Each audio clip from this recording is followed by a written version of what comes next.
कभी सोचा है कि ये दुनिया चलती कैसे है? मतलब एक पत्ता हवा में कैसे उड़ता है या फिर ग्रह अपनी कक्षा में कैसे घूमते रहते हैं?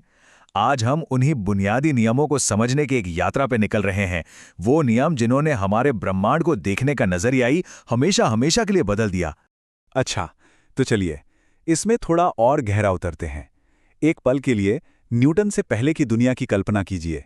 चीजें क्यों चलती थीं, तारे क्यों घूमते थे, सेब क्यों गिरता था, ये सब बहुत उलझा हुआ और रहस्यमयी लगता था। ऐसा लगता था जैसे हर चीज का अपना ही एक अलग अनोखा नियम हो।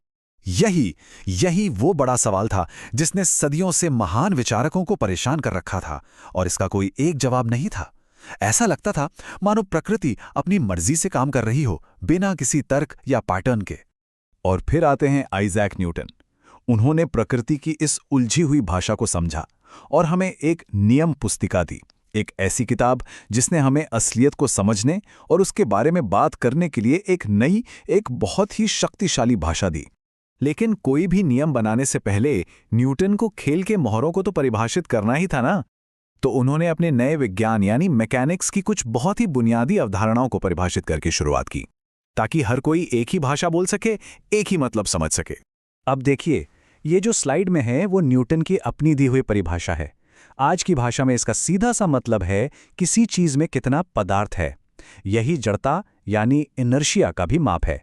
मतलब कोई चीज अपनी गति में होने वाले बदलाव का कितना विरोध करती है। सीधी सी बात है, भारी चीज को हिलाना ज्यादा मुश्किल होता है। और ये वो चीज है जिसे हम आज संवेग या मोमेंटम कहते हैं।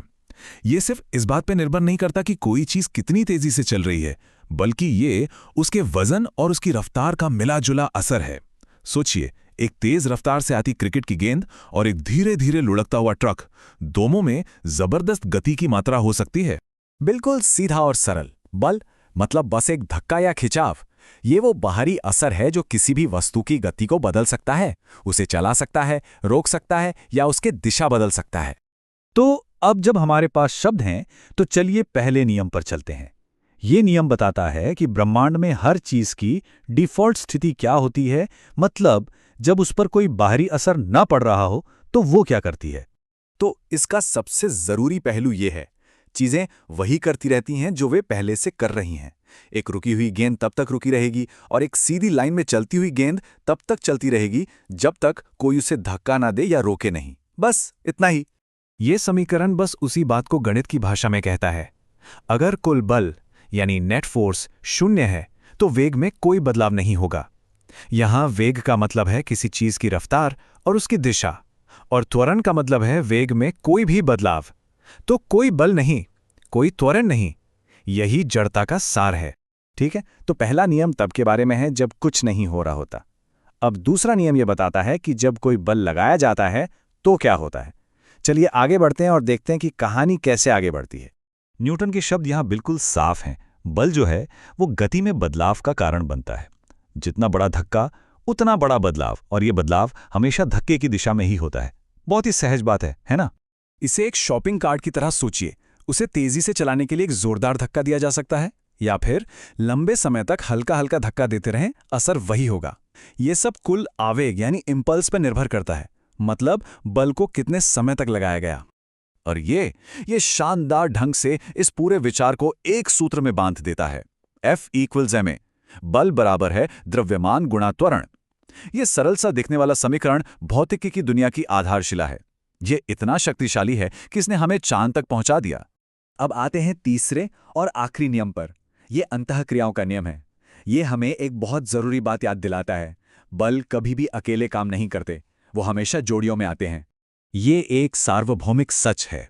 जब कोई दीवार को धक्का देता है तो ऐसा महसूस होता है न कि दीवार भी वापस धक्का दे रही है। वो सिर्फ एक एहसास नहीं है, वो एक असली बल है। हर क्रिया के लिए एक बराबर और विपरीत प्रतिक्रिया होती है, हमेशा। ये स्लाइड इस बात को पूरी तरह से दर्शाती है। कोई भी अंतःक्रिया एक तरफा नहीं होती है। बल F12 का हमेशा एक बराबर और विपरीत साथी होता है, F21। ये प्रकृति का एक सुंदर संतुलित नियम है। तो अब हमारे पास ये 3 नियम हैं, जड़ता, बल और त्वरण, और क्रिया प्रतिक्रिया। इन 3 नियमों के साथ हमारे पास गति का विश्लेषण करने और उसकी भविष्यवाणी करने के लिए एक पूरा टूल किट है। और यही वो तरीका है जिसे भौतिक विज्ञानी और इंजीनियर इस्तेमाल करते हैं। ये नियम सिर्फ किताबी बातें नहीं हैं, बल्कि एक व्यावहारिक प्रक्रिया बन जाते हैं जिससे किसी भी सिस्टम को छोटे छोटे हिस्सों में तोड़कर उसका विश्लेषण किया जा सकता है। जरा इस समस्या को देखिए। पहली नजर में ये काफी जटिल लग सकता है ना? लेकिन न्यूटन के इन 3 सरल नियमों का उपयोग करके इसे पूरी तरह से हल किया जा सकता है। ये न्यूटन के दृष्टिकोण की असली शक्ति को दिखाता है। ऐसा लगता है जैसे हमारे पास हर सवाल का जवाब है। लेकिन क्या सच में हमारे पास हर सवाल का जवाब है? ये टूलकिट एकदम सही लगता है, लेकिन क्या होता है जब हमें कोई ऐसी समस्या मिलती है जिसे ये हल नहीं कर सकता? यहीं पर कहानी में एक दिलचस्प मोड़ आता है। जरा इस पर ध्यान दीजिए। कल्पना कीजिए कि अंतरिक्ष में 2 चार्ज वाले कण उड़ रहे हैं। वे एक दूसरे पर चुंबकीय बल लगाते हैं।